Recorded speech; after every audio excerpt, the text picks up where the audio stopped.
ستړي مشئ، زه سعید شینوار یم او تاسو سپینې خبرې ګورئ. په افغانستان کې د طالبانو حکومت د امر بالمعروف له قانون وروسته د جزایي اصولنامې په نوم د محاکمو لپاره نوی قانون جوړ کړی، تطبیق هم پیل کړی او وایي چې مخالفان مجرمان دي. طالبانو ویلي دا اصولنامه د اسلام د مبارک دین، حنفي فقه او معاصرو ضرورتونو سره سمه جوړه شوې، خو غیر طالب افغان دیني علماو، قانون پوهانو، نړیوالو او حتی د طالبانو دوستانو پاکستاني دیني علماو دا اصولنامه د اسلام د مبارک دین له ارشاداتو سره په ټکر کې بللې ده. په دې اصولنامه له ماخذونو نه رانیولې تر د حق العبد، حق الله د ویشونو، طبقاتي سیستم رامنځته کولو، مذهبي عدالت، اشرافیت، غلامۍ، د ښځو د حقونو نقض پورې او ان د جزاګانو برخه کې د حدودو، قصاص، تعزیراتو د پلي کولو په حکمونو نیوکې دي. ولې دا قانون د طالبانو لخوا پورا او د مخالفانو لخوا نیمګړی ګڼل کیږي؟ په همدې اړه مو له افغانستانه مفتي محمد نبي صاحب او د ښځینه دیني علماو د نړیوالې شورا غړي نظیفه جلالي ته بلنه ورکړې ده چې بحث ورسره ولرو. دواړه ستړي مشئ، په خیر راغلی. مننه شینواري صاحب. مفتي صاحب، زه تاسو نه راپیلوم. افغانستان تر اوسه په دې 100 کالو کې 6 جزایي قوانین تقریبا تجربه کړي دي او په هر یو باندې دا دغه ده چې د اسلام د مبارک دین د ارشاداتو سره سم دا جوړ شوي دي. اوس طالبان وایي چې زموږ د معاصرو ضرورتونو سره سم د اسلام د لومړنیو نصوصو په اساس باندې د قرآن کریم، احادیثو او حنفي فقه په اساس باندې دا قانون جوړ شوی دی. مخالفان ور باندې نیوکه کوي. تاسو به دا قانون حتما لوستئ، څه ښېګڼې پکې ګورئ، څومره مکمل یې بولئ او آیا د افغانستان کې د یو طالب ګروپ د حکومت د غړي په حیث باندې په دې کې کوم نواقص هم وینئ که نه؟ الحمدلله والصلاة والسلام على عباده الذين اصطفى، اما بعد، السلام علیکم ورحمة الله وبرکاته. تاسو ته او تاسو قدرمن میلمه صاحب او تاسو لیدونکو ته نیکی هیلې او سلامونه وړاندې کوم. وروسته تر سلامه د عام پوهاوي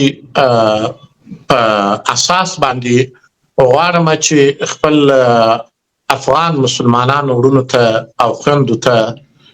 دا ورسوم چې موږ تاسو باید خپل مبارک دین او د اسلام دین چې څه رقم سلف صالحینو موږ تاسو ته په تواتر سره را رسولی دی او موږ هم وکولای شو چې دا خپل په جامعه کې، خپل په ټولنه کې عملي کړو او په هغه باندې عمل وکړو. زموږ تاسو د افغان نسان په سطح باندې، یعنی ممکنه د نړۍ په سطح باندې، ځکه تقریبا د خلافت عثماني راوروسته څه وخت چې غرب یا شرق معنا زموږ اسلامي هیوادونه خپل تر استعمار لاندې راوستلي ول، نو هلته زموږ اسلام غربي رسنیو اسلام د بشري حقوق په نامه باندې چې هلته یو څو کسه ناستي او سازمان د غټو قدرتو په اساس د یو ابزار په حیث باندې د اسلامي قدرتونو په مقابله کې استفاده کړی دی او د هغه څخه ګټه اخیستې ده. نو اسلام تقریبا د دغو رسنیو څخه په غلطه تعبیر باندې سوی دی. نو اوس که چیرې یو اسلامي حاکم لکه شیخ علي قدر امیر المؤمنین حفظه الله تعالی ورعاه وسې هغه قانون د هغه د شرعي احکامو په روښنایي کې رامنځته کړی دی، نو ځینې هغه په اصطلاح باندې چې پراخ پنځټی چې او یا معنا ځینې سیکولران او ځینې نورې کړي چې د اسلام غواړي چې معنا د اصلیت کې د اسلام منتقدین دي، خو غواړي په یو قسم نیرنګ او فریب باندې مسلمانان خطا باسي او دوی ته ووایي چې ګوایا کم اصولنامه چې اسلامي امارت رامنځته کړې ده، ګوایا دا د شریعت په اساس باندې نه ده بنا. ما دا تقریبا مطالعه کړې ده، په متفرق ډول باندې مې هم مطالعه کړې ده او دغه رقم مجموعاً مې هم تقریبا سنات مطالعه کړې ده او په دې کې ما داسې شی نه دی لیدلی چې ګوایا امیر المؤمنین صاحب دی خپل د ځانه یو شی پکې لیکلی وي یا یې اضافه کړی وي. نو کوم شی چې دی هغه ټول کوم شان چې پکې ذکر دي هغه ټول د شریعت په روشنایي او د حنفي فقه په روشنایي کې یعنی علماء لیکلي دي. دا علماء په کتابو کې دا تدوین شوی و او شیخ امیر المؤمنین صاحب د عام خلکو د پوهاوي لپاره چې نستري محکمې لیکلی دی او د امیر المؤمنین صاحب د خوا تشریح شوی دی او اوس په حیث د یو فرما خپل د امیر المؤمنین فرمان خپل یو قانون دی. دا خپل یو قانون جوړوي. نو چې څنګه یو قانون جوړوي د امیر اتباع دا واجب د پر ټولو مسلمانانو باندې چې په کوم مملکت کې د استیږي او د امیر حکم صادر سي د امیر دغه بیا په روا کارو کې دا چې دا واجب دی یو یعنی په مباح کې هم د امیر حکم واجب دی هغه یو قانوني بڼه غوره کوي یعنی لکه یو قانون چې وي نو بناهن زما د ټولو مسلمانانو څخه دا غوښتنه ده چې باید دوی خپل پر امیر باندې پر شرعي امیر باندې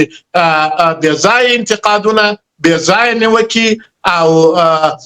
دا پرېږدي او داسې دغه رامنځته نه کړي چې هغه د اسلام امت ته یو سرخوږی وشي. نه به کوي ور باندې نیوکه ځکه هلته طالبانو تازه بل فرمان هم ورکړی دی چې څوک په دې باندې نیوکه کوي هغه مجرم دی باید حساب ورسره وشي. زه یو پوښتنه کوم تاسو وضاحت ورکړئ چې د بشپړ اسلامي نظام قانون دی یا اصولنامه ده. زه غواړم پوه شم په دې کې ماخذونو نه استفاده شوې ده منابعو نه استفاده شوې ده مثلا دور المختار نه استفاده شوې ده فتاوی الهندی نه استفاده شوې ده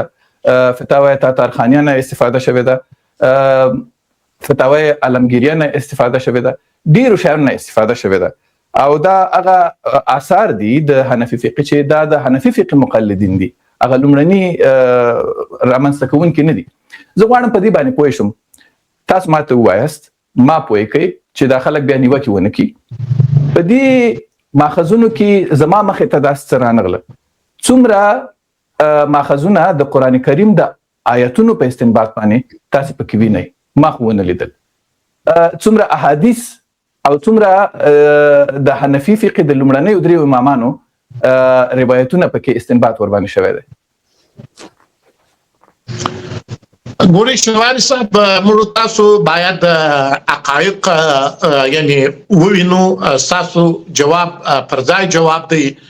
یعنی سوال مدیر یعنی پر ځای باندې سوال دی چې زه باید جواب درکړم تاسو سوال ته هغه دا دی چې فقهاو یعنی څه وخت چې په امت کې فتنه نه وه د حنفي فقه استنباط هغه د آیات او د احادیثو په روشنایي کې ترسره کېدی او ترسره کیږي. نو موږ شارع یعنی په عین سره لرو او یو شارع یعنی تشریح کوونکی چې یعنی هغه وضاحت ورکوونکی دی. نو شارع یعنی چې یو شی یعنی قانونګذاره په اسلامي دین کې دوه ذات دي یو ذات د الله متعال دی او بل ذات د اقدس حضرت محمد صلی الله علیه وسلم دی چې هغه هم یعنی احادیث بیان کړي دي او د یعنی د قران کریم تشریح ورکړي ده. نو بیا راځو فقهاو څه کړي دي فقهاو مفتي صاحب ما پوښتنه ډیره واضحه ده ما ته فقط شمیره وای څو آیاتونه څو احادیث او څو د امام ابو حنیفه او دغه د دوه شاګردانو روایتونه پکې استفاده شي ما فقط ډیره لنډه پوښتنه کړې. زما منظور دا دی خو دا غوښتل چې راسم هدف ته الته علماء یعنی داب او تګلار او روش د حنافو د فقهاو دا دی چې هغوی ما وویل چې د سلف صالحینو په واقع راځه یعنی تر 200 کاله مخکې دغه د سیکولاریزم فتنه د قرآنیزم چې معنا زه قرآن منم احادیث نه منم او دغه نور فتنې چې غواړي معنا ځان ته یو د وسایل لاره چې یعنی هر کار مې زړه وغواړي باید زه هغه وکړم ځان ته په اسلام کې لاره جوړوي هغوی یعنی دغه فتنې نه وي. نو علماو باید صرف هغه ترجمه یعنی د ماخذ بالته و په شا کې به وجود درلودي نو صرف دغه اسلامي امت دغه معنا به په عربي کې معنا بیان کړه چې دغه شی روا دی باندې کروجه فرض نور نو د عرب فقهاو دا نه بیانوي چې کتب علیکم الصيام یا معنا د دې سره حدیث نظم وي صرف هغه خلاصه به بیان کړ خلکو ته چې د خلکو سر ورسره خلاص چې پوښتنه چې معنا د روزه په اسلامي ټولنه کې څه حکم لري فرض کې یو حکم د احکام دی مفتي صاحب دلته خلکو ته سوال پیدا دی او سوال دا دی تاسو ویل چې هغه ځینې خلکو ویل چې قرآنیزم یوازې قرآن کریم منم احادیث نه منم دا شی نه منم دا شی نه منم ښه صحیح شو هغوی خو ستاسو په وینا باندې سیکولران دې اصولنامه کې اوس تاسو د راخیستیو منابعونه داسې خلکو ته سوال پیدا شوی چې ګواکې طالبان چې رد المختار راخلي فتاوی هندیه راخلي او همداراز نور کتابونه راخلي نو د دې معنا دا ده چې موږ دغه منو امام ابو حنیفه لومړني اقوال نه منو شپږ رسالې دغه دي هغه نه منو ځکه نشته پکې قرآن کریم آیاتونو نه ماخذونه پکې نشته دی معنا خدای نه خواسته تاسو دا نه منئ چې دا نه راوړئ پکې نه خو صرف خبره دا ده چې یعنی زما مشوره مناستري محکمې ته او د امارت اسلامي افغانستان ځکه اوس خلک یعنی وخت فتنې دی دوی کم اقوال د فقهاو چې ذکر کوي دا هغو ترڅنګ حتما حیات او حدیث ته چې د لا زیاتې روښنایي دپاره یې بیان کړي وای دا به ډېر ښه وای اوس فرض کړه زه نهمه ماده راخمه نهمه ماده د اصولنامې د افغانستان د اسلامي امارت چې زه تاسو ته یا بیانوم شنواری صاحب ګوري چې څو وخت امیر المؤمنین صاحب یعنی خپل ما درته وویل مخکې شاته د فقهاو عبارتونه دي نه ماده چې علما ولره کچيري او خطا وسوه هغه لره یعنی توصیه د اشراف د لپاره استعداد او توصیه د متوسط طبقه د لپاره معنا دغه د حبس دی پرځکه د څلورمې طبقه د لپاره معنا بیا د چې حبس او معنا دغه د تعزیر دی څلورمه طبقه نه ټیټه طبقه په هغه بحث کوو تاسو په دې قانون کې څلورمه طبقه ته ټیټه طبقه ویل شوی ده زه په دې درته بحث کوم هغه به وروسته ور باندې خبرې وکړو زه راځم چې وخت نه نیسو وخت تعادل په پام کې نیسو اغلی جلالی تاسو دینی عالم یاستئ او تاسو یو د هغو کسان یاستئ چې په دې اصولنامه باندې نیوکه کوئ تاسو د ډلې نه د دوی مخالف علماء حتی دا اصولنامه نه ده بللې تعزیرنامه یې بللې ده دلته مفتي صاحب ویل چې غرب نه متاثره شوي د حقوق بشر نه متاثره شوي د غربي رسنیو د تبلیغاتو نه متاثره شوي سیکولران دا خلک زموږ په دې قانون باندې نیوکه کوي باید ټول مسلمانان د دې قانون ملاتړ وکړي دا یو بشپړ اسلامي قانون دی یا اصولنامه ده ولې ور باندې نیوکه ده ساسي سلامونه شینواری صاحب تاسو ته مفتي صاحب ته او ټول دوستان چې دغه خبرونه د لارې څخه زموږ لیدونکو دي وګورئ شینواری صاحب زبه حاشیو ته نظم مستقیما په دې موضوع باندې راشم اول خو دغه اصولنامه زه ردوم په دې خاطر باندې شخصا خپل دفاع کچیرته وکم چې ولې ردوم د ساختاری لحاظ دا اصولنامه مکمل مشکل لري د شرعي لحاظ نه مکمل مشکل لري ولی اوس زه دلایل ته راځم وګورئ اول د اسلام له نظره د حنفي فقه له نظره مفتي صاحب دلته ناس دا او دلته بیا ځینې پوښتنې هم لرم د دې راته واضح جواب کې پرته له دې چې حاشیو ته ځي څوک باید قانون جوړ کړي خصوصا هیبت الله چې ځان ته امیر المؤمنین هم وایي اول خو دی باید مشخص سړی مبهم کس نه ځکه دی قانون ورکوي او هر هغه کس چې خصوصا اسلامی جزایی قانون ټاکي یا حد ټاکي یا تعزیر ټاکي او هغه په ټولنه باندې تطبیقوي دی باید شرعي ولایت ولري او دغه شرعي ولایت باید ټولو ته رعایت ته باید څه شی وي معلوم او مشخص وي چې دغه شرعي ولایت په هیبت الله باندې ثابت نه دی ځکه زما په شمول باندې د اکثرو مثلا زه تیر نسل نشم دغه 80% د افغانستان نوی نسل چې دی دوی هیبت الله په خپل سترګو باندې نه دلیدلی دوهمه خبره دغه اصولنامه یا د ته ورته اصولنامه چې وضع کیږي د یو امیر لخوا یا د یو د قاضیانو د کمیټې لخوا یا هر هغه کس چې په دې باندې کار کوي د اصولنامه په وړاندې دوی مسؤلیت لري. فرضاً که چیرته دلته بیا د قرآن نصوص، سنت، اجماع، قیاس تر سوال لاندې ځي، هغه کس باید مسؤلیت ولري او دا د اصل دی په اسلام کې، هغه کس باید مسؤلیت واخلي. اوس دلته په دغه اصولنامه کې مختلف مادې دي، یوازې نهمه ماده نه چې وروسته تاسې ورباندې حتما راځي بحث کوئ، زه په هغه باندې اوس نه ځم. دوهمه ماده، اتم باندې خصوصا، مثلا شلمه ماده، اتلسمه ماده او دې ته ورته نور ټول مادې چې ما مطالعه کړي دي، خصوصا د میرمنو اړوند، د مذاهبو اړوند، دغه ټول متاسفانه چې د اسلام مبارک دین خلاف دی. د دې مسؤلیت به څوک اخلي؟ دا مادي خو استاد مادي ته راکوي ټولو خلکو د طالبان مخالف علماء دا غیر اسلامی قانون بللی دی پرته له شکه. زه همدا خبره ما یاده کړله، دوی وایي چې موږ پکې حدیث راخیستي دي، شرع مو پکې راخیستي ده، فقها مو پکې راخیستي دي، په کوم اساس باندې دې ته غیر اسلامی قانون وایي تاسې؟ نه ګورئ، دلته خبره چی شي ده، کله چې د قرآن عظیم شان آیتونه دلته نقص کیږي، په دې باندې خو موږ او تاسې ټول الحمدلله نن چې د یو ماشوم نه ته پوښتنه وکړي چې د اسلام د مبارک دین هغه اساس چی شی دی، بنیاد چی شی دی، هغه به تاته ووایي چې قرآن دی، سنت دی، اجماع دی او قیاس دی. دلته سمه ده چې دوی د مختلف منابعو یاداوري وکړله، لیکن د همغه منابعو څخه دوی هغه شی چې باید استنباط شوی وای، راوتلی وای، یعنی خروجي د کار دوی دلته نه لري. د همدغه منابعو څخه چې رد المختار دی او د ټول منابع چې مخکې مفتي صاحب یاد کړله، تاسې مثلا راشئ همدغه یو نهمه ماده د دې څخه استخراج کړئ، را دې وړي همغه اصول دې راوړي دلته د قرائت کې د ترجمې سره د تفسیر سره، زه وګورم چې څنګه په طبقه بندي په اسلام کې راوځي، زه وګورم چې مثلا د مذهب د تغییر کولو په خاطر باندې یو شخص مجازات شي، زه وګورم چې د دغه منابعو څخه دوی څنګه یو کس چې ملا هیبت الله باندې انتقاد کوي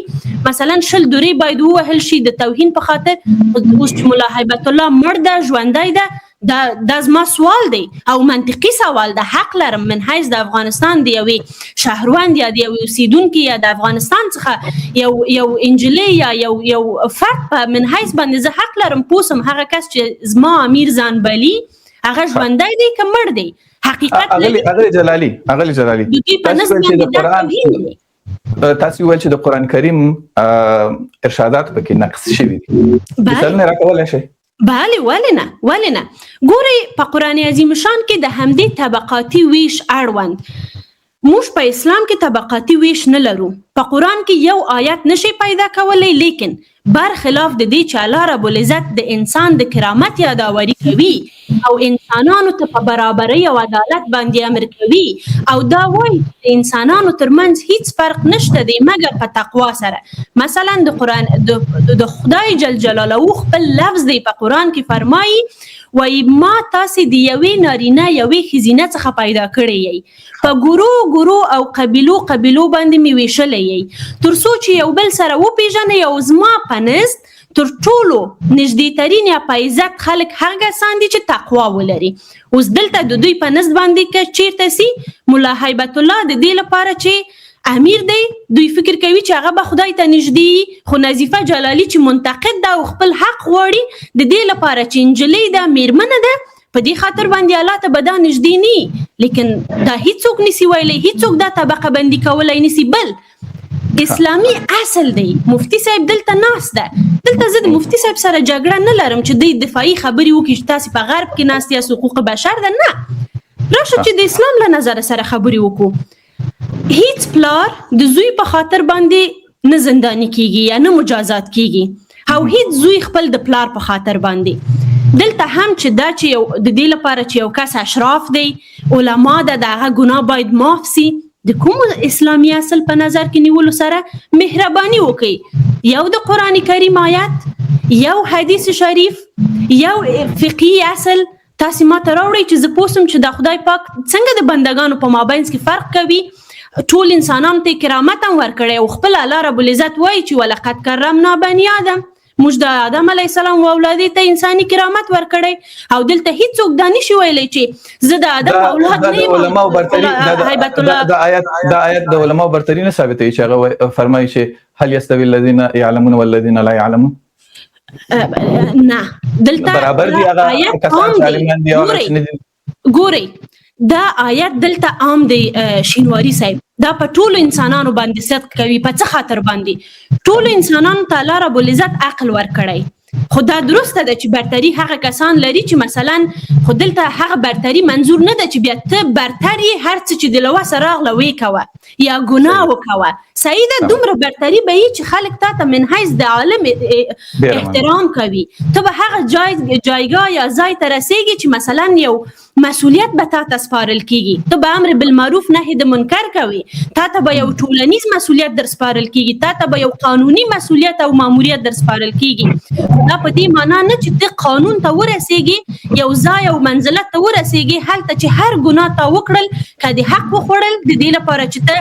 دینی برتري لري، د دې لپاره چې ته علمي برتري لري. مثلا زه یم تحصیل به مې کړي لیکن خپل د ګناه جوابګوی خو به یمه، الله رب العزت به ما محاکمه کوي که به نه کوي. حق العبد په مقابل کې به زه جواب ورکوم که به نه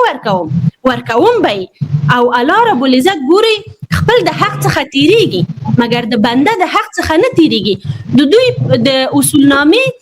بل ماده کې د میرمنو اړوند دی، وایي که چیرته یو میرمن خپل د خاوند لخوا وهل وخوري او اډوکی مات سي یا سر مات سي یا لاس مات سي، دغه سړی به 15 ورځې بندي کیږي. لیکن دلته حق العبد چیرته ده؟ چیرته میرمنې حق نه لري چې لاړ شي محکمې ته خپل دعوا خلاص کړي، خپل د ځان په هکله پوښتنه وکړي؟ ځکه دې ته خو جاني صدمه رسېدلې ده، خپل د جاني صدمې پوښتنه به کوي که به یې نه کوي. ګورئ دلته دغه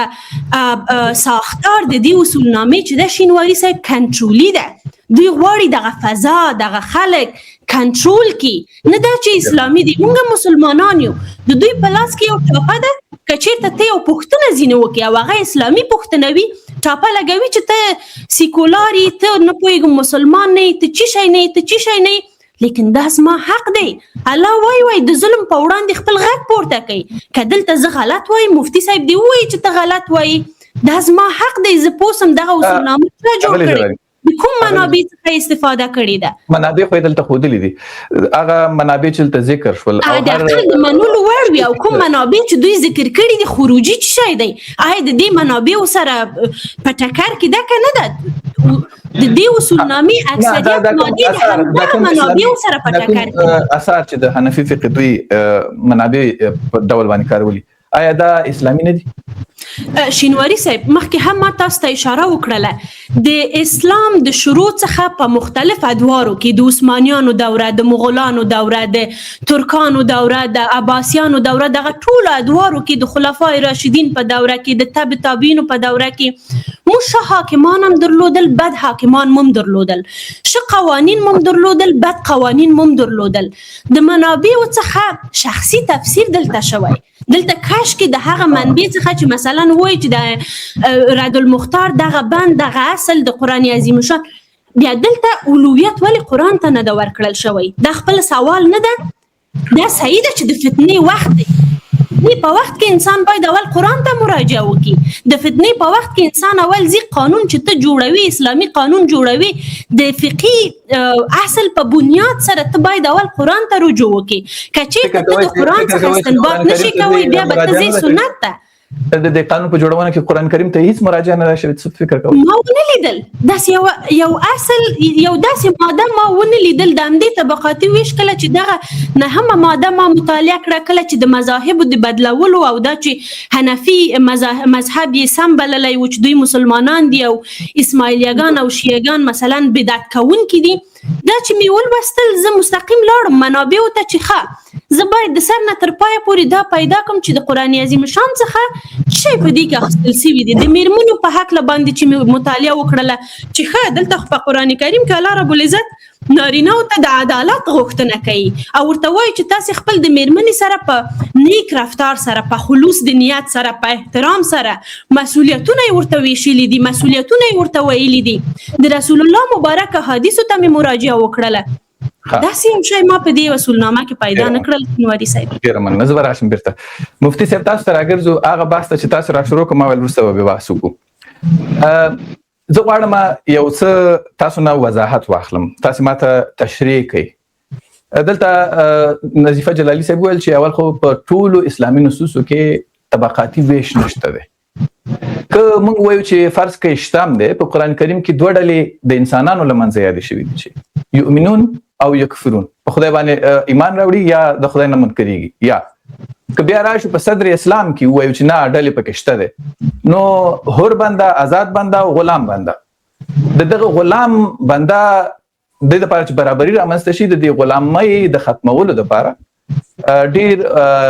ښه مثبت اقدامات اسلام په پام کې ونیول چې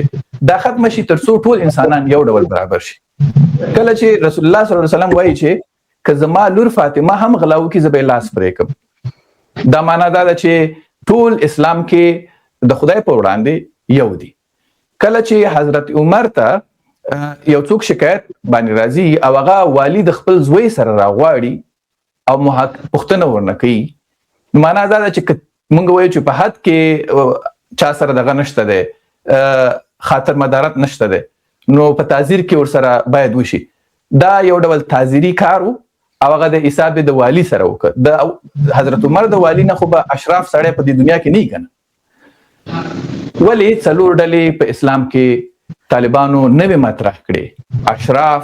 دلته نظیفه جلالی وایي چې دا بیخي د اسلام په یو نس کې هم نشته دی. ولی څلور ډلې؟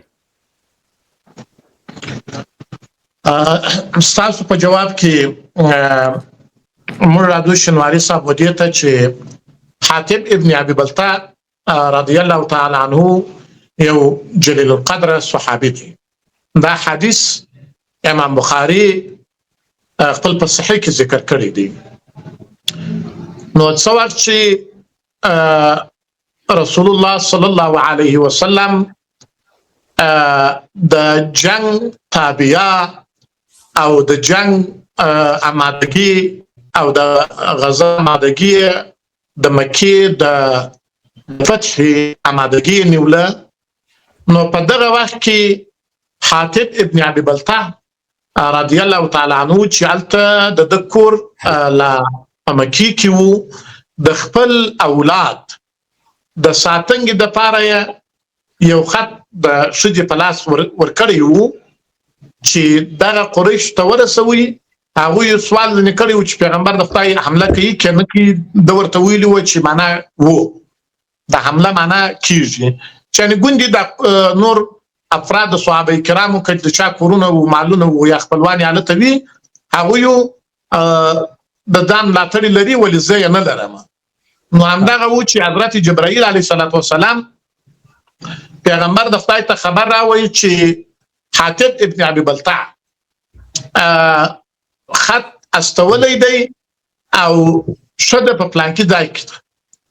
پیغمبر د خدای حضرت علی کرم الله وجهه او حضرت زبیر رضی الله تعالی عنہ هستوي. نو د دې شده مخ رانیسي ورته وایي چې خط راک.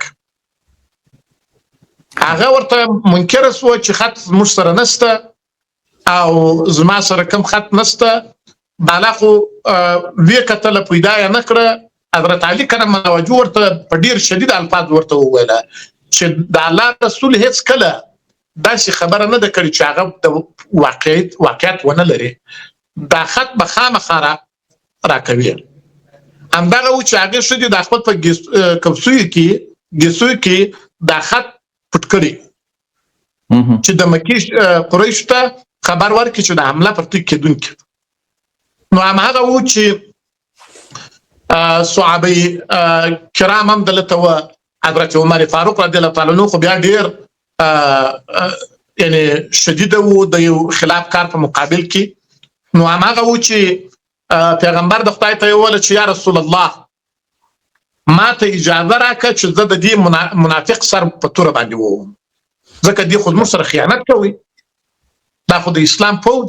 التتی او دا اسلام او مسلمانان ته ډیر ضرر رسیدي. د مخکې معنا د حمله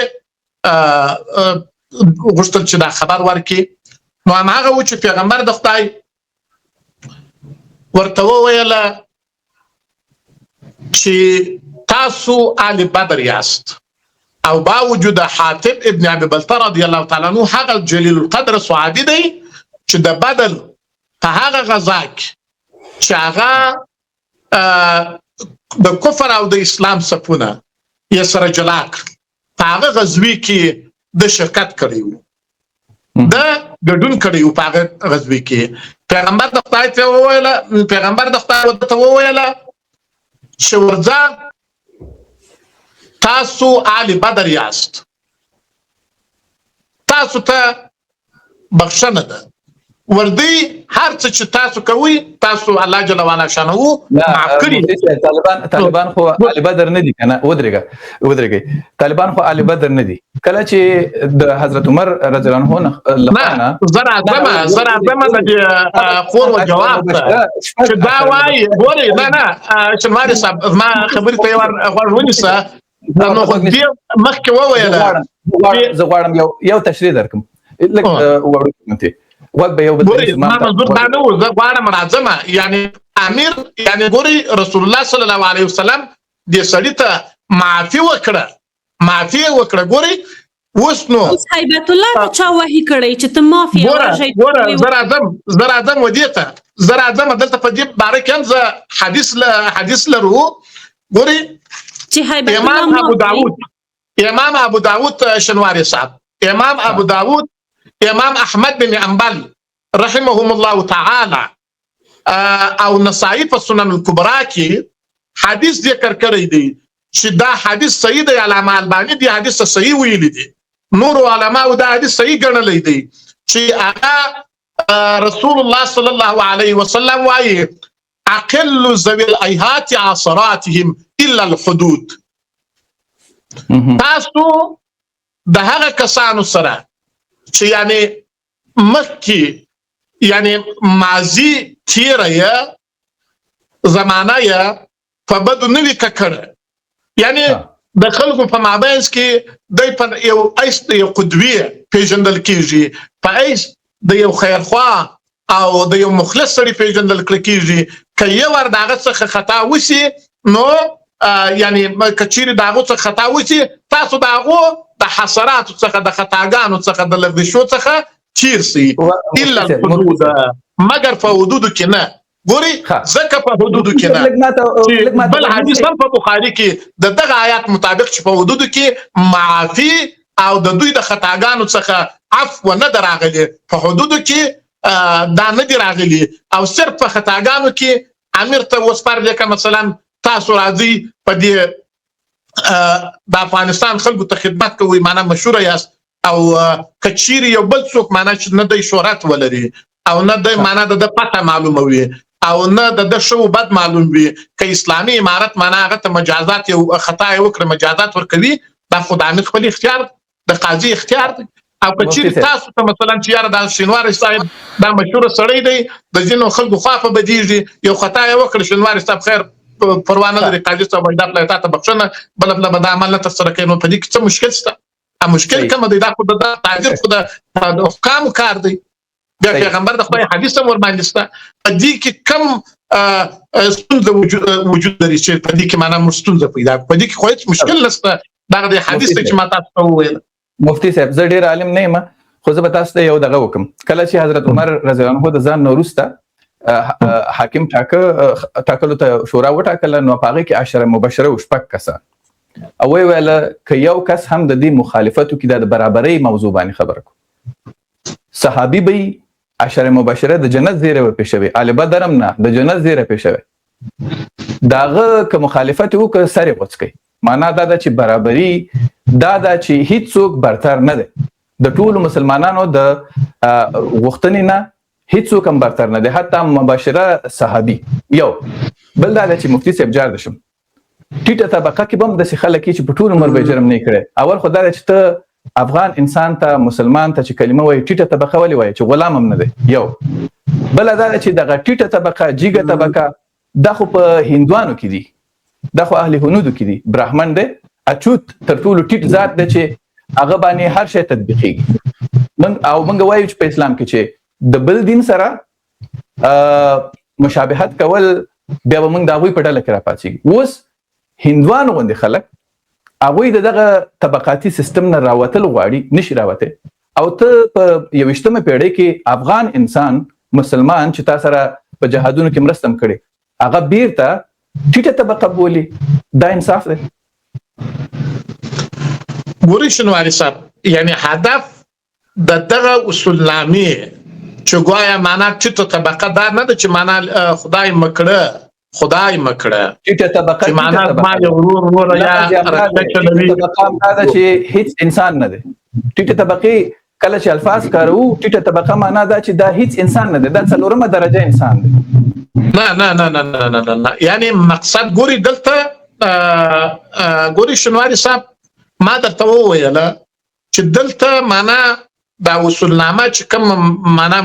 مواد پکې راغلي دي هغه خو اصلیت کې دا دی چې دلته یعنی مقصد یې د ټیټي دلته ګوري دا یو ماده ده لکه یو قانون غوندې دا رقم دی. هلته تشریع د قاضیانو د څنګه وجود لري په محکمې کې ستا ټیټ رتبه دا نه ده چې ما یو مسلمان ورور دی معنا دی لیډي چلوي کچالو دي خرڅوي ممکن هغه معنا تر ما باندې با فضیلت وي.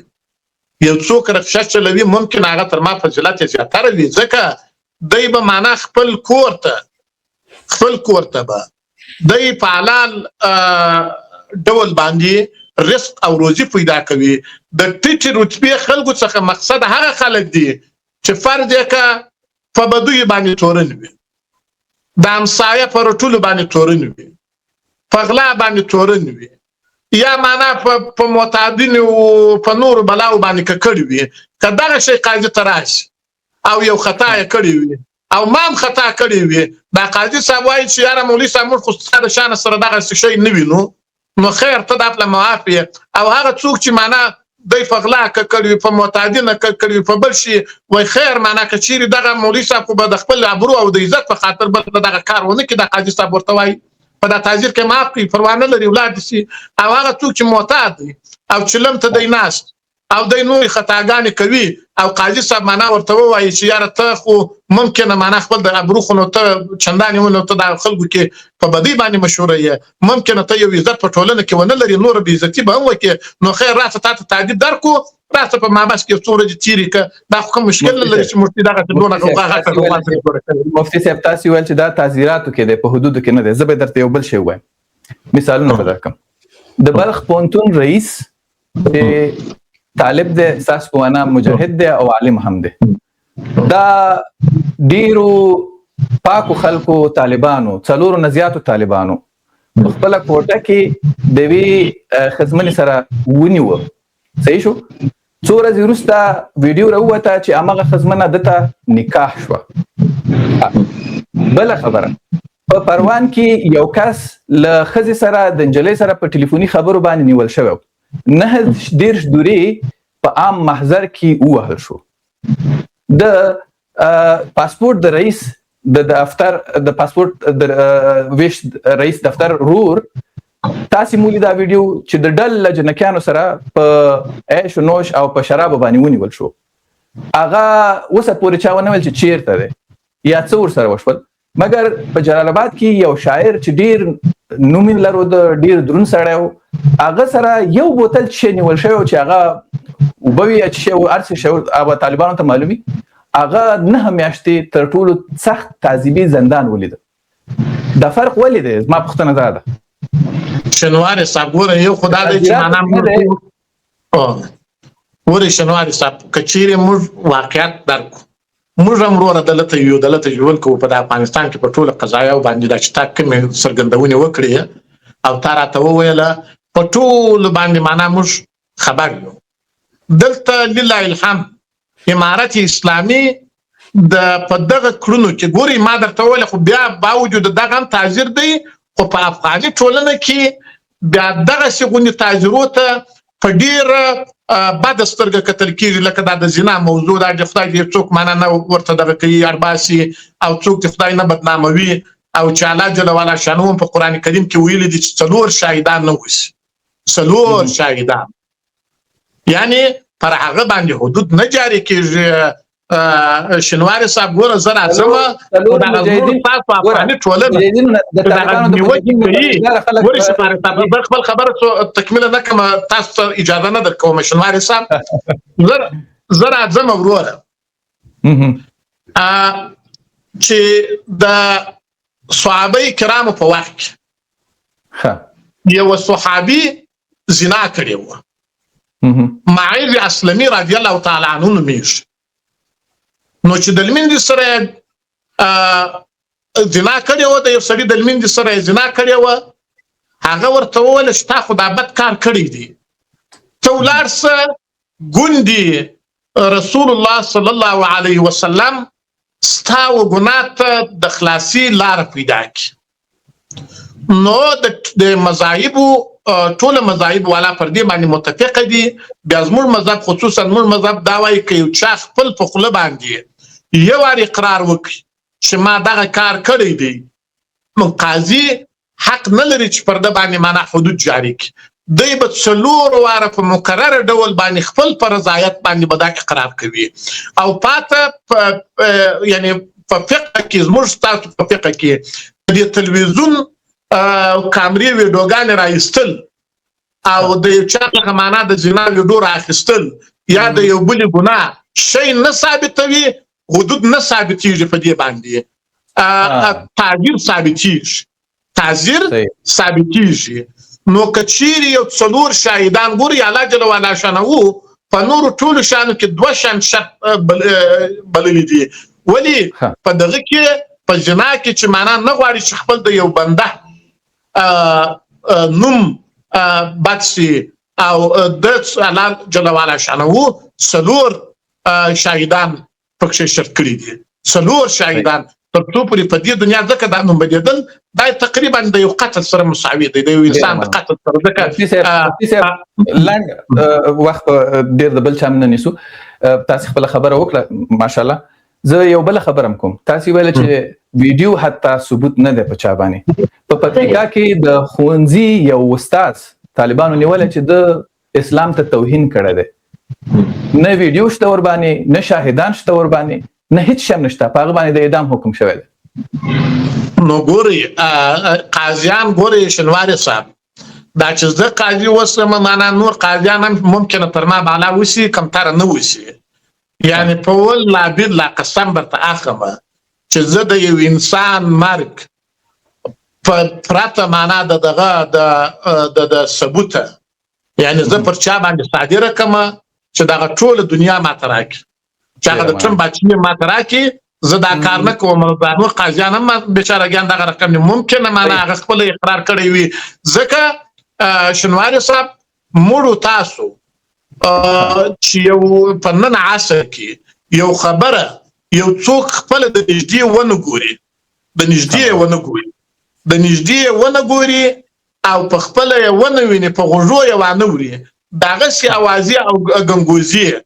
دغه فکر کومه چې د دو ثبوت یعنی یقین کول چې موږ تاسو باید په دې عقیده ولرو چې باید دا خام دغه رقم دی دغه شی باید موږ تاسو ویني په ځین کې ونه لرو هغه قاضیان هم معنا خدای لري او دوی پوهیږي او د دوی څخه څوک معنا یو قاضي راولاړ شي یو بیګناه انسان د قتل باندې متهم کی او د دغه شي اعدام سي او ووجل سي نو الله جل وعلا شانه د څخه په دنیا باندې پښتنه کوي نو زه دغه شی لله الحمد نوی نه مدابات خلک د مرسته په یو بل خبره باندې درته وکم دغه باج خلک د مرسته د عوام خو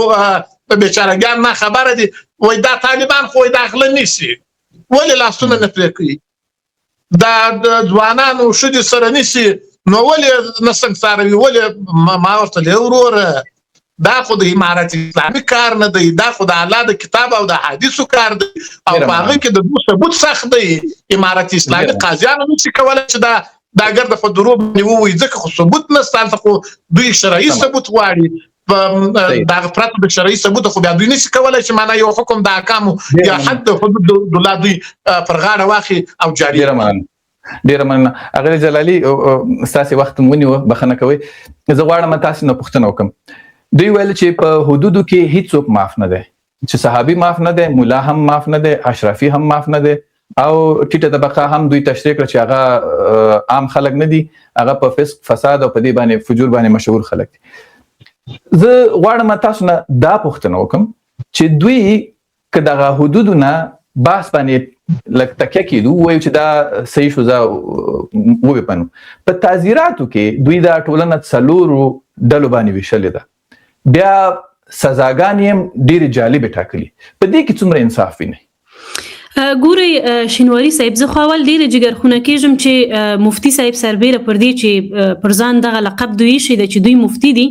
او دوی راځي مثلا حاشیوي بحثونه کوي، مستقیم جواب نه ورکوي. خبره که چیرته منافقت خو د هیبت الله څخه بل لوی منافق شته دی نه، ځکه چې معلوم نه دی او د افغانستان میرمنې ټول زنداني دي، د افغانستان په خلکو باندې یو دغه غیر شرعي اصولنامه تطبیقیږي، د خپل لوی منافقت دی. که چیرته د خلکو په گذشته پسې دوی ګرځي، د حقانی څخه بد گذشته څوک نه لري. دا زموږ نه د هیر چې زموږ په شفاخانو باندې انتحاریانې وشولې، هلته څو امریکایانو، کوم امریکایي هلته ووژل سو، کوم کافر هلته ووژل سو، زموږ چاکان والوتل سول. صحیح یعنی د حقانی څخه بل زه فکر نه کوم چې بل څوک دی بد هغه ولري. خو دوی د منافقت اړوند باندې حدیث شریف روایت هم وکړل، خو دا خپل منافقت دی چې هغه سي انسان لاسونه نن تاسو مچوي، لاسونه څه کوي چې د قندهار په سفر کې ځینی کسان نږدې و چې سجده هم ورته وکي. دا ډیره بده خبره ده. که چیرته موږ حقایق وایو، راځي چې حقیقت وایو، راځي چې سربخود تفسیر او هغه خپل فهم او درک دلته استدلال ونکو. دلته خبره په طبقات ویش باندې دي او تاسو ته د افغانستان خلک ټیټه طبقه یېسي. په دې چې هلته لیکل شوی ده مثلا نهمه ماده کې چې کچیرته یو کس اشراف دی، هغه ته باید یو مکتوب ولیکل سي او د مکتوب ډول هم لیکل شوی ده چې تاسو فلانه کس دغه ګناه تر سره کړی ده. لیکن کچیرته یو ټیټه طبقه یعنی د افغانستان عام خلک چې تاسو ته انسان نه یېسي، خو دا خو تاسو وایي اجازه راکړئ تاسو په نوبت کې خبره نه یو خبره درته کوم. یو تاسو د خپل احساسات یو څه کنټرول کوئ، مؤدبانه غږیږي، دا یو خبره نه لري چې خپل تفسیر د افغانستان په خلکو باندې یو خبره درته کوم. اوس هغه وخت تیر شو چې د راولپنډي کتابونه په افغانستان ګوري دا تاسو خبري ګوري چې تاسو د راولپنډي کتابونه راوړل، د رد المختار او د ګوري ما درته تاسو ته حدیث وویل باندې مو په خلکو باندې تطبیقول. اوس دا اجازه تاسو نه درکوي. د اسلام څخه غلطه استفاده مکوئ، د قران عظیم شان آیتونه منقص کوئ، د روایتونه خپل د ژوند سره مقایسه کوئ. هغه هیبت الله چې په زرهاو خلک وژلي دي، هغه د رسول اکرم صلی الله علیه وسلم سره ما برابروي. تاسو الیاذ بالله هغه د خدای سره برابر کړی. خدای د چې پسترګو نه لیدل کیږي، لیکن موږ ایمان ور باندې ګوري الله جل وعلا شنو اطیعوا الله واطیعوا الرسول واولي الامر منکم. تاسو ګورته وړي، تاسو به ګورته وړي د راولپنډي کې ناس ګوري هغه جلالي تاسو هغه جلالي مفتي صاحب زه غواړم دا بحث ډیالوګ ته موړی یو بل ته حوصله باندې تاسو وګ نیو دا ډیالوګ خو نه کوي دواړه په پښتو څخه خګيږي. زه نوبت دې زم غواړم چې حاشیه ته تاسو لاړ نشئ. زه غواړم ما پښتنه دا کړو چې دغه تعزیراتو کې څومره حد پورې دوی انصاف په پام کې نیول. زه دا څلور ډلې موږ ور سره ومنلې په دې کې څومره انصاف دی دا راته وایي. شینواری صاحب انصاف نشته دی. زه د همدې چیغې وهم چې انصاف نشته په دې چې کوم قرات چې زه د اسلام څخه لرم په دغه دومره هیوادونه دي اسلامي هیوادونه دي، موږ خو سواره نه یو، موږ خو دغه د بربریت په قرن کې نه یو. اوس عصر د ټکنالوژي ده، عصر د پیشرفت ده او د اسلام دین دغه عصر سره مخالف نه دی. موږ بهترین عالمان، بهترین کشفیات، بهترین پیشرفت او توسعه حتی د قضا په برخه کې موږ په اسلام کې لرو. د اسلامي نړۍ د مالیاتو څخه زیاده روي په دې قانون کې یا اصولنامه کې د تعزیراتو په وضع کولو کې کم ځای کې ده؟ تاسو ماته دا تشریح کړئ. بالکل راځم ورباندې شینواري صاحب ګوري اول خو همدغه څلور ډلې ویشل او تعزیرات په دوی باندې وضع کول په مختلف اشکالو باندې دغه خپله زیاده روي ده دا چې یو کس اشراف دی هغه ته مکتوب ولیږل سي خو که چیرته یو کس د دوی په نظر باندې د ټیټې طبقې دی هغه د په وهلو څارنوالي ته حاضر شي هغه د په وهلو حوزې ته حاضر شي هغه د بندي شي هغه د نقدي جریمه سي دغه ناانصافي نه ده ستاسې په نظر باندې دغه ستاسې په نظر باندې افراط او تفریط نه دی په اسلام کې د بدعت ایجادول نه دی ستاسې په نظر باندې چې یو کس چې د دوی په نظر اشراف دی یا د علماو پسې دی ما تاسو ته مثال درکړل هیڅوک ته څنګه یو انسان قضاوت کولی سي حتی په اسلام کې رسول الله مبارک کله چې به مثلا یو کس یو اشتباه کول په مسجد نبوي کې د به مستقیم نور ته ویل چې فلانه تا خو دغسې ګناه کړې ده دغه د جزا دی اول به یې کوشش کول چې غیر مستقیم شکل سره چې دغه انسان انساني کرامت تر پښو لاندې نیسي هغه انسان د نور په مقابل کې بې عزته نیسي خو موږ او تاسې ولیدل شینواري صاحب هغه تعزیري جزاګانې چې چمن حضوري کې ترسره کېږي تاسو فکر کوئ چې دا یو مثال چې تاسو ورکړه د تعزیراتو په ویش کې یا په تقسیم کې یا هم په وضع کولو کې نور مثالونه لرئ بله زه غواړم دا راته ووایاست لږ شاته باید لاړ نه شو دغه اوس حال باندې لاړ شو چې خبره داسې شي چې راټوله کړی شو که نه بالکل شینواري صاحب خو دغه مسایل تشریحي دي او مجبور یو چې کله کله تشریح درکو په همدغه ماده کې دغه تعزیري جزاګانو کې ما تاسو ته وویل تر ټولو ښه مثال یې هم همدا دی چې په افغانستان کې اوس عملي کېږي هم اشرافو ته مکتوب ځي خو هغه کس چې د دوی په نظر ټیټه طبقه دی هغه په وهلو حوزې ته حاضریږي دغه یې ښه روښانه مثال دی په دغه اصولنامه کې شته دی او د افغانستان په خلکو باندې تطبیقیږي هم تاسو یې مخکې یادونه وکړله خوستي صاحب مسله د پاسپورت د رئیس ورور مسله او هلته چمن حضوري کې په بغلان کې هغه خلک چې تعزیري جزاګان ورباندې تطبیقیږي په پکتیا او په قندهار او په ټول نور ولایتونو کې دغه تر ټولو روښانه مثالونه دي نو په دې باندې تیر مسایل دي اوس په دغه خط کې څه دي اضافه روي مثلا دلته یو زه درته غواړم پوښتنه کوم تاسو ما پوښتنه لکه چې وانخیستله مثلا دلته ویل شوي دي په تعزیراتو کې عام کس که چیرته نهی عن المنکر کوي نو په لاس باندې باید که څوک په دروغو ګوري په هره ګناه باندې ګوري مخه باید ونیسي دین یو خلک پوښتنه کوي چې دین یو ټولنیزه انارشي ګډوډي رامنځته کیږي مثلا د مخدرات توکو قاچاقبر 9 میاشتې بندي کیږي مثلا د ښځې په وهلو باندې تورن کس 15 ورځې بندي کیږي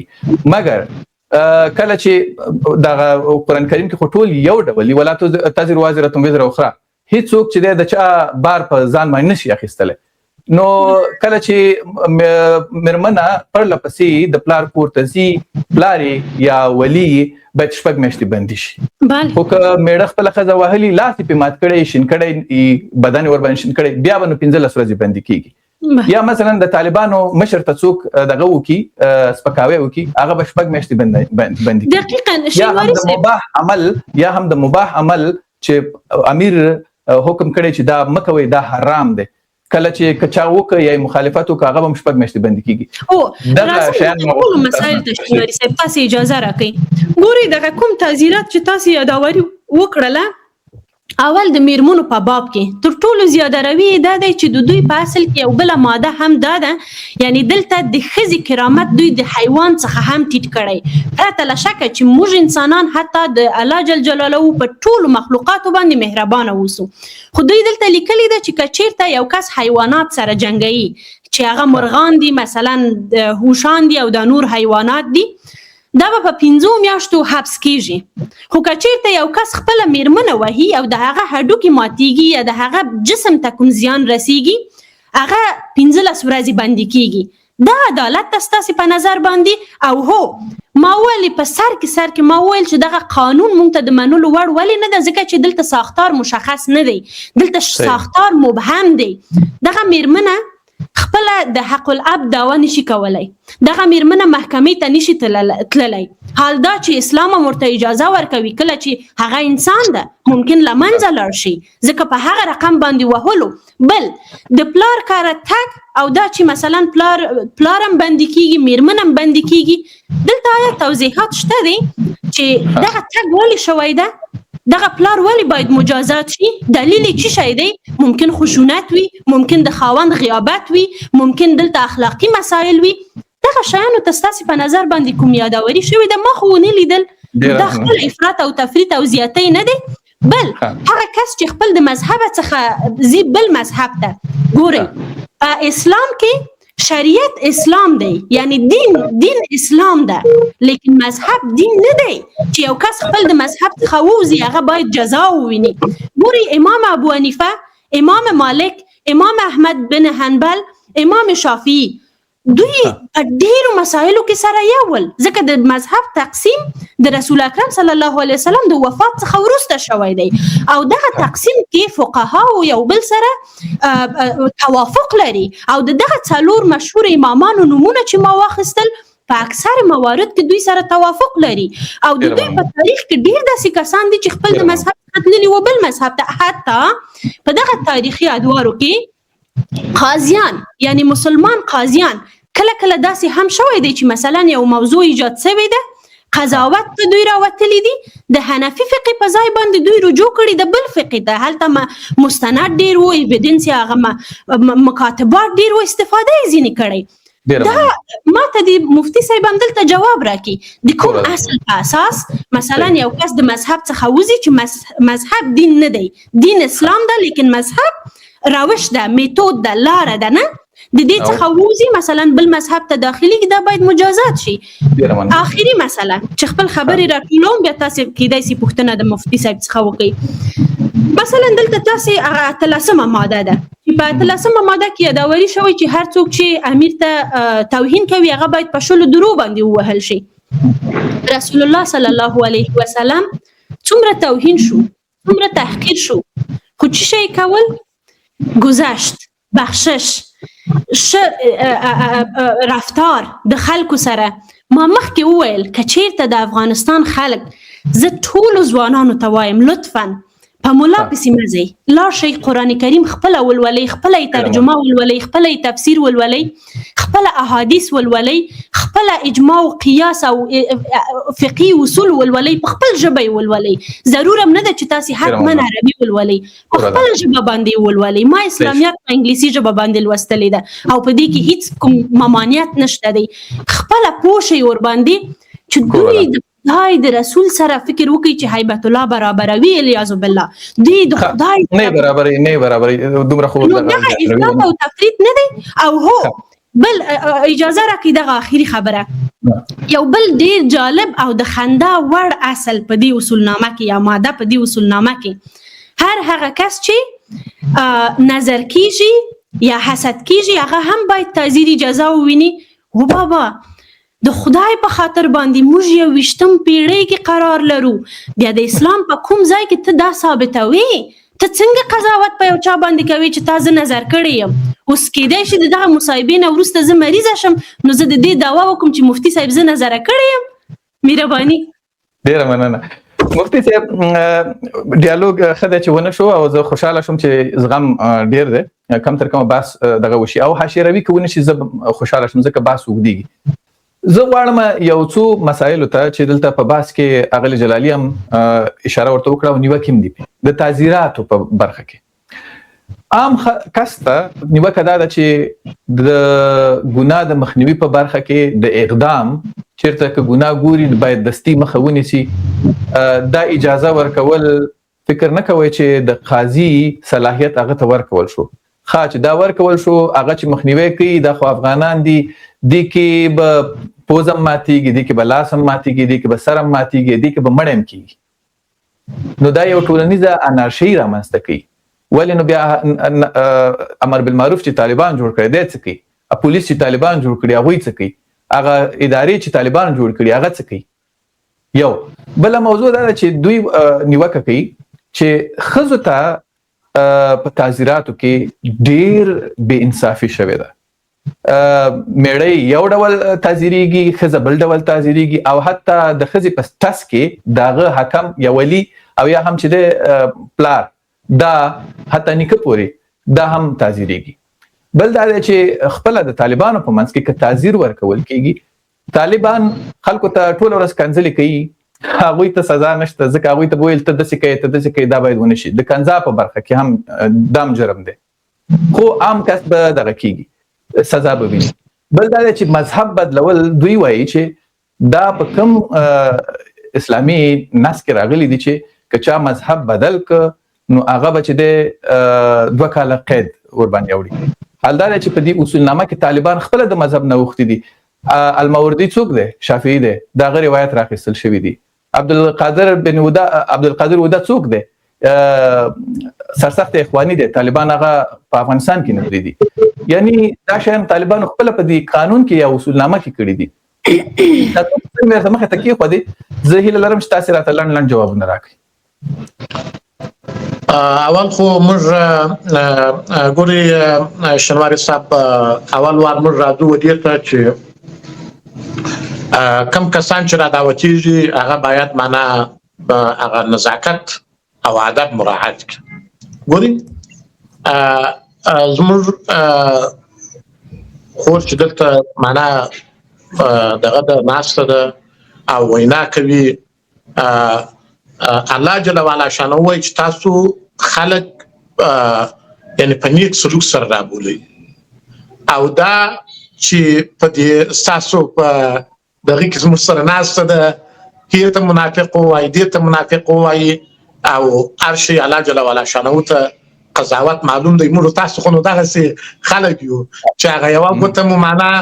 بلې ورته نیولې ده، 4 ګوتې مو خپلو خواته نیولې دي او فکر مو نه دی چې موږ څه وایو. دا په یوه خبره. او دوامه خبره دی وویله چې ښځې حق نه لري چې محکمې ته ولاړې شي. دا خبره ګره سره ده، بعیده ده. ښځې ځای نه زه بعضې اوقات موږ بعضې انډیوالان په محکمو کې کار لري، نو بعضې وخت چې ورتللی یم ورغلی یم محکمې د ښځو ډکې دي، خپل د وفتي په کې راغلي دي. زه هیله لرم چې زما پوښتنو ته جواب راکړئ، ځکه تاسې به تاسو جواب درکوم چې زه یو ور دغه وکړم، یو ور د خپل معنا تمهید چې معنا د ځینې کسان معنا د یو سړي خبره اوري هلته د بل جوابات نه اوري، او پاته دغه چټ جی پی ټي تاته نه وایي چې ته دوا وخوره، دغه دوا وخوره، درته وایي دغه دوا د دغه مریضۍ دپاره ښه ده، وایي طبیب ته مراجعه وکړه. او دا قرآن کریم چې د غټ دین دی، او دا څو د الی یوم القیامه پورې پاتېږي، او جلالی صاحب وایي ته خپل پر سر ووایه. او بل خبره الله جل وعلا شانو په قرآن کریم کې دا نه دی ویلي چې معنا صراطک اهدنا صراطک القرآن، ته ماته لاره د قرآن کریم وښیه، و اهدنا الصراط المستقیم صراط الذین انعمت علیهم، لاره دغه کسانو چې تا انعام باندې کړی خو په دې دنیا کې خو نه معنا ډېرې ډلې او ټپلې په نامه د اسلام دي، خو نو ته به د صالحینو اعمال ګورې چې صالحینو سره کوم اعمال کړي دي، او هغه صالحین سره کوم اعمال ترسره کوي. نو په لحاظه دا زموږ بعضې خلک د دغه پرچم باندې شیدوي ورځې د تبلیغانو سره لاړ شي، د یې خدای مفتي اعظم را وګرځېږي چې یاره زه خو ولا مفتي شوی یم نو بالا داسې پرتې وایي. نو خبره دا ده چې الله جل وعلا شانه فاسألوا اهل الذکر ان کنتم لا تعلمون، تاسو د علماو څخه پوښتنه وکړئ. نو زه که مریض شم زه غټ ډاکټر ته ځم که یا زه هلته یو پیرامډیک ته چې ماته 2 ګولۍ راکړي بالا مړ شم ولاړ شم دبۍ نه شم، نو زه خو غټ ډاکټر ته ځم. نو امام ابو حنیفه رحمه الله تعالی علمیت چې دی هغه یعنی ټول علما راغلي دي، خپل امام شافعي رحمه الله تعالی تایید کړی دي. امام شافعي د امام ابو حنیفه د شاګرد دی، یعنی د امام محمد رحمه الله تعالی شاګرد دی. نو په لحاظه د دین څخه خپل د ځانه تعبیر کول دا خپل یو غټ ګناه ده او جرم دی. خپل پر سر راولاړي. زه اوس که چیرې شنواري صاحب زه یوه خبره درته کوم ته وایي که چیرې زه ولاړ شم دا خپل پر سر دا و ډاکټري را شروع کړم چټ جي پي ټي زما واړخته وشي او تا ته زه خطرناکې ګولۍ درکړم یا نورو خلکو ته زما سره به څه عمل انجام کړي، ما ته به سزا راکړي که یا دا راته ووایي. نو خبره مې دا درته کوله خبره مې برته راتلو ستا سوالو ته شنواري صاحب یو خدا دی چې پرېښول د مذهب اول پوښتنه دا و چې عام سړی ته د ګناه د مخنیوي په ضد باندې اقدام کول د کې ډیر غټ جرمونه هم تر سره کېدای شي یو ګډوډي رامنځته کیږي ولې ګوري شنواري صاحب تخپل تاسو پوهیږئ چې معنا په حدیث کې راځي چې پیغمبر د خدای وایي من رأى منکم منکرا فلیتغیر بیده یعنی هغه برته تعبیر کړی دی په حکومت باندې یعنی حکومت به تغییر ورکوي او یا به علما ارشادات کوي علما او به تاسو راسته لار شي عوام به په زړه باندې بد وړي عام به په زړه بد وړي نو هغه هم دا چې نه دی ویلي چې د عام خلکو تعذير به معنا هر څوک ورکوي هغه معنا اوس فرض ک یو څوک دی پر تا باندې چاکور واخیستي نو یو بل مسلمان تیری خامخا به سره د همکاري کوي چې تا به د دې سړي څخه خلاصوي نو که خلاص نه کړي نو موږ انسانیت زموږ تاسو هغه شفقت او مرحمت څه او زموږ تاسو هغه اخلاق څه کنده اوس ته فرض باور وکړه شنواري صاحب بعض اوقات داسې جنگ کیږي دغه معنا کومشتي دغه افغانستان په تیر وخت کې یعنی دوه دانو به جنگ کوي مسلمانانو د بیر د لاس نه ورته دغه چې وسره پولیس راځي ورور ما به ورسره بوزي نو د اقل معنا دغه همکاري خو به ورسره کوي چې هغه مظلوم به د ظالم د لاس خلاصوي دویمه د خزو خبره و چې خزو ته ډیر کم قتل شوی دي سره کم شنواري صاحب دوی وایي چې مثلا فزه چې ترڅو پورې میړه واډو کې ور باندې مات کړي نو د میړه ته سزا نشته او کشتم دی بیا هغه نه روسته ثبوتونه او د اډو کې شنه وګوري مات وګوري هغه نه روسته وې 15 ورځې بند حکم مرمنه پر لپسې د پلار کور ته لاړه نیکه به حتی پلار به یا به رور به د بشپک میشتي بندین کیږي دوی وایي چې د زناورو جنگون کې تشپک میشتي سزا ده خو د خزي وهون کې ته 15 ورځې قید ده بل دا دی چې د جالب ده ما د پارم جالب ده چې د مخدرات توکو کاچاکبر ته چې هغه ونیول شي شپږ میاشتو نه تر 9 میاشتو سزا ده یا مثلا که څوک د نظر کې هغه مجرم دی هغه تم سزا ده که څوک د چا سره کینه ولري هغه تم سزا ده دا سره کم کیسې دي ګوري پیغمبر د خدای وایي صحیح حدیث یعنی ټول د احادیثو د کتابو دا ذکر کړی دی چې الحین حق پیغمبر د خدای وایي دا سترګې حق دي دا سترګې حق دي نه دا خبره اوس دا ده چې سزا دا به څنګه ثابتېږي تاسو چې دا په نوبت کې معلومیږي د شنواري صاحب ته به په ساده ډول وایم زموږ په کلی کې یو قاضي صاحب په نامه د قاضي صاحب نوم یې قاضي صاحب نو د افغانستان کې خو نه رقم نو ما سم تاسو په دې پوهیږو نو قاضي صاحب کچیر ته یو ارمانه کتلی وای چې یاره د شنواري صاحب را د بشد ځوان دی یا د بشد مټر ورسره دی او کستا مټر ته پام سوي وای یعنی مټر تر هغه د گیت داغه ځای چې ته ولاره بل په حرکت نه کوي صحیح او شنواري صاحب نو هغه خلکو په تجربه خلکو ته معلوم هغه خدای څنګه کې چې تر اساسا مټر خراب ستا بزنی ولا امشار زدي نظر کړم هغه کس یاد کړی دی صاحب در محترم معنا چې دی په نظر باندې مشهور وي او ډیر خلکو ته معنا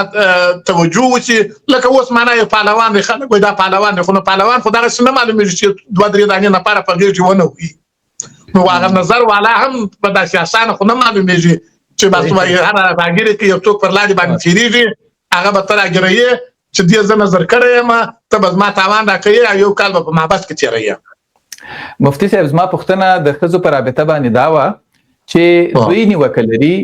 چې خزو ته په کومه سترګه پکې قتل شوی دي که میړه نکور ته د پلار لاړه علتونه بم ولري خو پر لپسې لاړه میړه حق لري چې عریضه پیو کی او قاضي حق لري چې آغا پلار یې شپږ میاشتې زندانی کی یو بل خبر دوه میاشتې کې شپږ میاشتې چې غلط نشم بل دا چې د چرګ د سپی جنگون کې آغا شپږ میاشتې زندانی کیږي اغل جلالی وایي خو د خزي وهون کې میړه چې ام اډو کې پیمات کړي نه یا ښکارا د ضرب عوامل پکې ښکارا نه په بدن کې 15 ورځې قید کیږي دوی نور مثالونه هم راوړي وایي چې خزي ته پکې په ډیره ټیټه سترګه قتل شي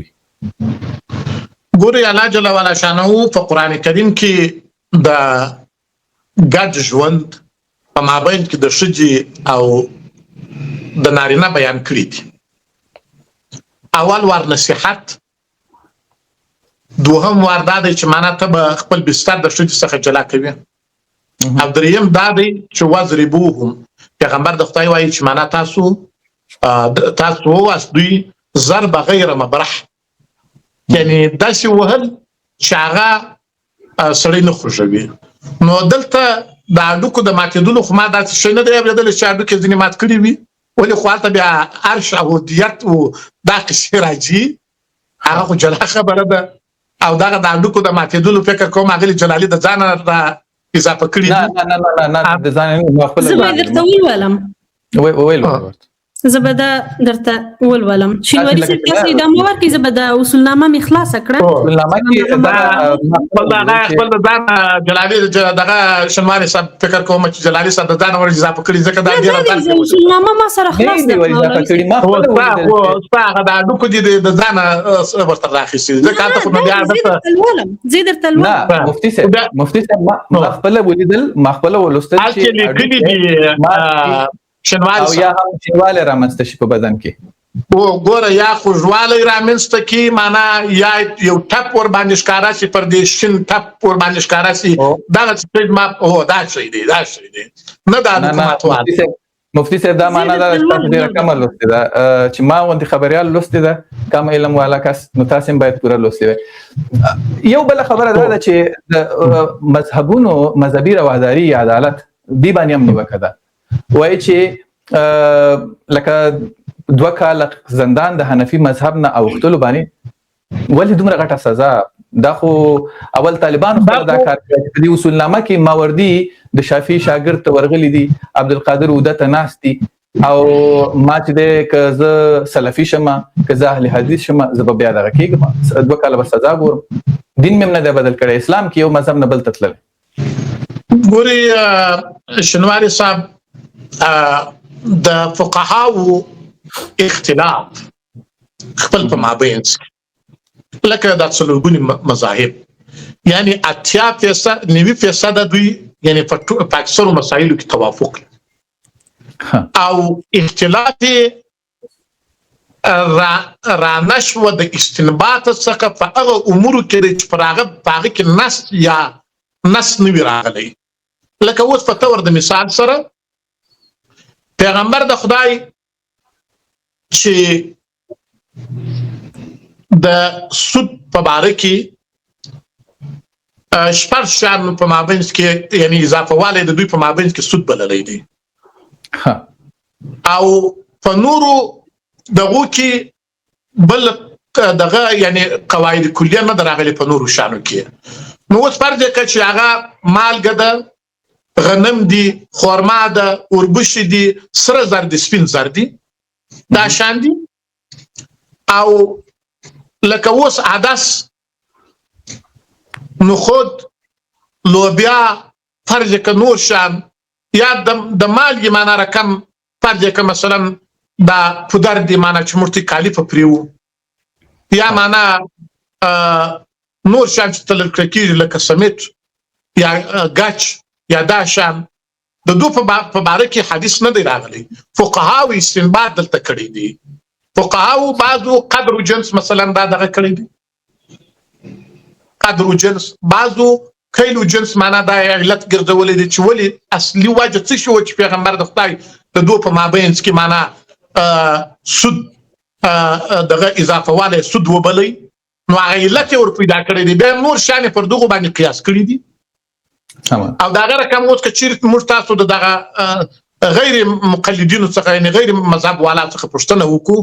چې دوی وايي موږ قرآن او حدیث باندې عمل کوو، ما یو ورځ د یو چا ته پوښتنه وکړه چې ما ټول تاسو د افغانۍ په مابینځ کې دغه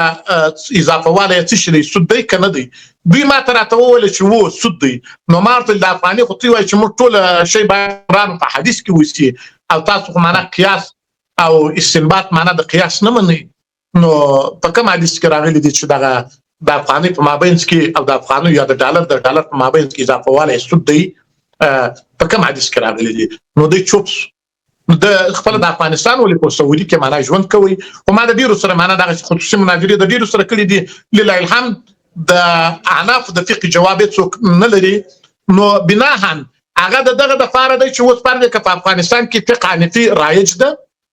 او علماء یې معنا لاسرسي ډیره ورته ستا که یو څوک راشي بیا معنا د خلک په یو جنجال باندې اوړوي په یو تکلیف باندې اړوي او یا خپل د ځان لپاره معنا سہولت برابروي نن په دې کې سبا په یې کې بالا به نو ټول شي رواکي چې را ماته خو نو ټول شي روان دی بدای بد دا چې وخت بمرات چې جناب هم درته رواکي نو په دغه وجه باندې امارت اسلامي د پابندي لګولې ده چې تبه د مذهب څخه و غیر مذهب ته وستد حنیفي مذهب یا تبه معنا شافعي مذهب ته تناول نو دلته خو معنا د فقه حنیفي حکم رایج دی او بل دوم معنا دا د شتبه مثلا هر کار تر سره کوي تبه د حنیفي فقه په رڼا کې تبه د قاضي د څنګه مجرم ته یا زه مثلا شافعي یم تبه ځان خلاصوي سبب بل جرم تر سره کوي ته د پلان کې مذهب یم بالا خو یو ګډوډي درامې استکړه بالا بار شي ته ځان تر وابول صحیح ډیر مننه مفتي صاحب لاند راته وایس غلامي ختمه شوې ده په اسلام کې ګوري لاند راته وایس شته ختمه شوې ده غلام په اصل کې غلامي نه ده ختمه ها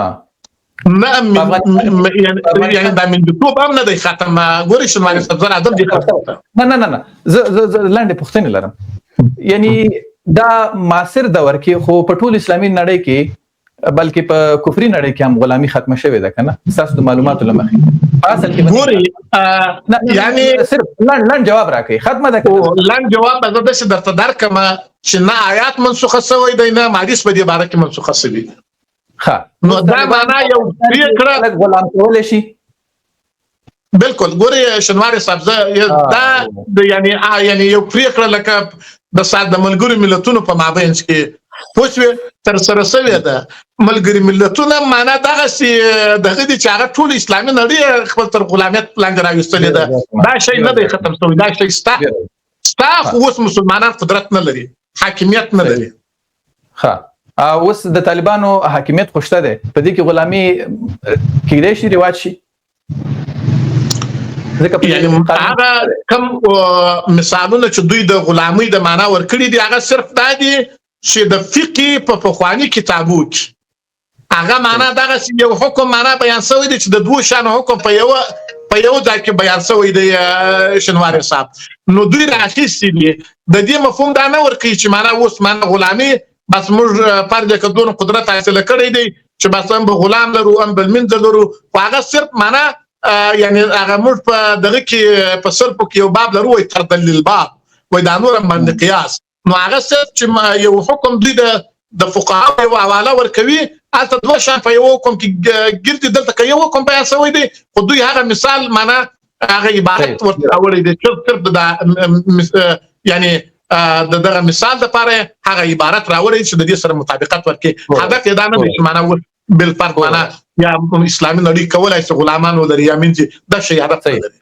صحیح اغلی جلالی اول خو تاسو هغه ماده ولولای یو دویم دا چې لاند راته وایي د دې قانون نه تاسو وایي چې دا اسلام سره په ټکر کې دی بس خو ډیر اوږد شو او ډیر نور بحث هم پکې دی شي لاند راته وایي چې څه ګډوډي په افغاني ټولنه کې یا اسلامي ټولنه کې که تاسو دا اسلامي قانون نه بولئ رامنځته کولای شي مننه شینواری صاحب د دې اصولنامې 22مه ماده د میړه لپاره تعزیر ک یو میړه خپل خزه یعنی میرمن په ضرب فاحش یعنی کسر ماتیدو دوینه زخم او یا په بدن کې شینوالی ښکارا شي سره ووهي او میرمن خپل دعوی د قاضي په وړاندې ثابت کړي میړه مجرم دی قاضي دی په 15 ورځو حبس محکوم کړي یعنی دلته دا ثابت شوله چې د هډوکي ماتوالی ما خپل د ځان څخه نه دی اضافه کړي بلکې په دې کې شته ده او بل خبره ده چې په افغانستان کې دا په یاد ولري چې اکثریت میرمنې د خپل کور څخه وتلای نشي او دا زموږ د ټولنې حقیقت دی ما هم زابل کندهار کې ژوند کړی دی مفتی صاحب هم نو کچيري د افغانستان د درې دیش نور ولایتونو سره منفي کو د اقل د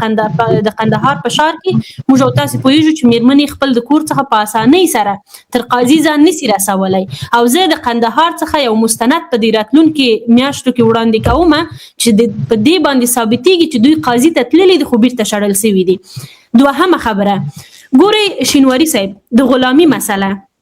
یو خو زه غواړم په دې موضوع باندې ډیر لنډ دا ووایم چې کله مفتي صاحب وایي چې سازمان ملل کې دا وشو نو پوهېږم حقوق بشر کې دا وشو کفري هیوادونه او اسلامي هیوادونه ګوري دا پرته له شکه چې قدرتمند هیوادونه خپل د منافع په خاطر باندې هر کوشش کوي. مثلا اوس امریکا خپل د منافع په خاطر باندې هیبت الله خان ته د هر هفته کې 40 میلیونه ډالر لیږي او دا په هغه گزارشونو کې چې ته به ورباندې خبر نه یې، ته به هلته خپل کوټه کې د څو انډیوالانو سره هره ورځ مثلا ډېر خوشحاله لیکن د طالبانو د ذبیح الله المجاهد گزارشونه د اقل تاسو وګورئ، یعنی دا منل شوی شی دی، زه خپل د ځانه نه وایم. نو دا هم که اوس موږ ورته ووایو چې امریکا 40 میلیونه ډالر ورکوي نو خو طالبان د دوی غلامان شول. درېیمه خبره دا خبره بد مه ګڼئ، یعنی په منطق مې وویل د دلیل سره. اول خو ګورې خپل امریکایانو هم دا نه ده ګورې اغلې جلالي یو امریکایانو خپله اغلې جلالي یو دې کتهکې که ماته جواب راکړه یو ماته یو وخت راکړه خپل امریکایانو دا نه ده تایید کړي چې دغه 40 میلیارده طالبان ته ځي صرف د وزیر کارتاریان یم چې غلامان دا خبره کوي امرالله صالح او لکه هغه جلالي دغه شان چې غلامان په ځای په کونج کې پراته دي هغه وایي چې دا طالبانو ته خپل امریکایان وایي دا طالبان اغلي جلالي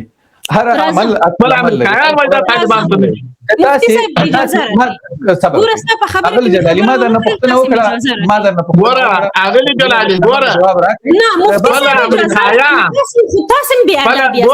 خپل امریکایان دا نه وایي چې دغه پیسې و امارات ته ورکړي.